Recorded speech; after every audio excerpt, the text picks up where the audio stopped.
നാസിസത്തിന്റെ വേദപുസ്തകമെന്ന് വിശേഷിപ്പിക്കുന്ന main calf ജർമ്മനിയിലെ ഏറ്റവും അപകടകാരികളായ 3 പേരിൽ ഒരാൾ എന്ന് ദ ടൈംസ് വിശേഷിപ്പിച്ച ക്രൂരനായൊരു ഏകാധിപതി അഡോൾഫ് ഹിറ്റ്ലർ.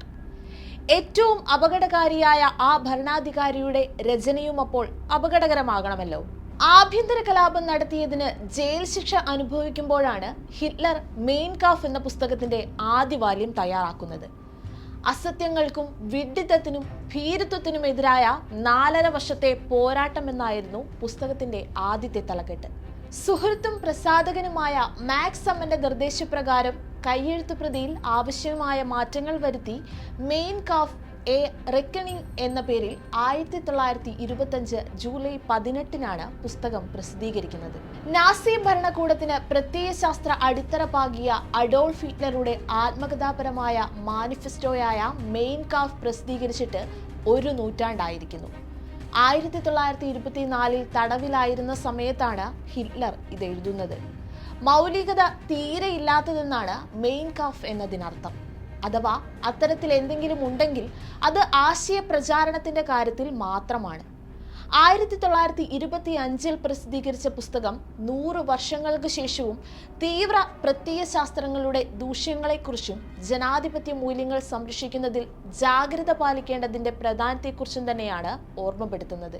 ചരിത്രം രേഖപ്പെടുത്തി വെച്ചിരിക്കുന്നത് ഹിറ്റ്ലർ ഒരു വലിയ വായനക്കാരനും പുസ്തക പ്രേമിയുമാണെന്നാണ്.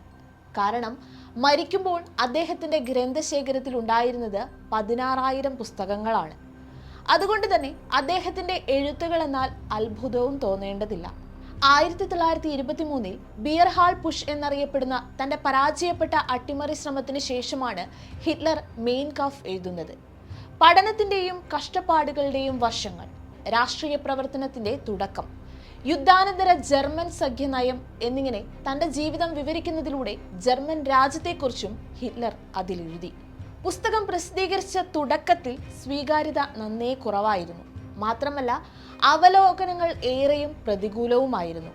10,000 കോപ്പിയിൽ 1,500 മാത്രമായിരുന്നു വിറ്റുപോയത്. രാഷ്ട്രീയ ആത്മഹത്യ എന്നായിരുന്നു ഫ്രാങ്ക്ഫർട്ടർ സൈറ്റൻ ഈ പുസ്തകത്തെ വിശേഷിപ്പിച്ചത്.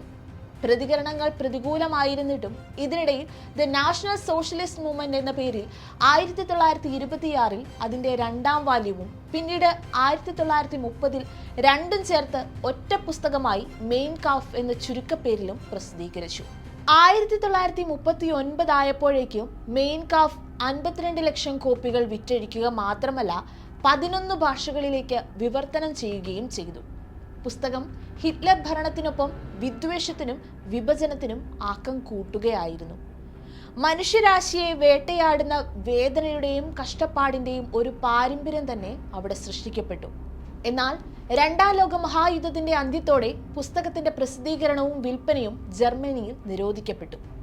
അമേരിക്കൻ അധിനിവേശ സേന അതിന്റെ പകർപ്പവകാശം പ്രസാധകരിൽ നിന്ന് പിടിച്ചെടുക്കുകയും അത് ബവേറിയൻ ഫ്രീ സ്റ്റേറ്റിന് കൈമാറുകയും ചെയ്തു. ജർമ്മൻ നിയമം അനുസരിച്ച് ഗ്രന്ഥകർത്താവ് മരിച്ച് 70 വർഷം തികയുമ്പോഴാണ് പുസ്തകത്തിന്റെ പകർപ്പവകാശം ഇല്ലാതാകുന്നത്. അങ്ങനെ 2016 ജനുവരി 1 പുസ്തകം ജർമ്മനിയിൽ പുനഃപ്രസിദ്ധീകരിക്കുന്നത്. വംശഹത്യ, 2ാം ലോക മഹായുദ്ധം, യഹൂദന്മാരുടെ കൂട്ടക്കൊല എന്നിവയ്ക്ക് പ്രാധാന്യം നൽകിയ ഈ പുസ്തകം ഭയാനകമായ ഒരു ഓർമ്മപ്പെടുത്തലാണ്. വിദ്വേഷകരമായ ഉള്ളടക്കം കാരണം പല രാജ്യങ്ങളിലും മെയിൻ കാഫിന് നിരോധനമുണ്ട്. എന്നാൽ ഫാസിസത്തിന്റെ തായ്വേരുകൾ മനസ്സിലാക്കാനും ചരിത്രം ആവർത്തിക്കാതിരിക്കാനും മെയിൻ കാഫ് അറിഞ്ഞിരിക്കണമെന്ന് പറയുന്നവരുമുണ്ട്.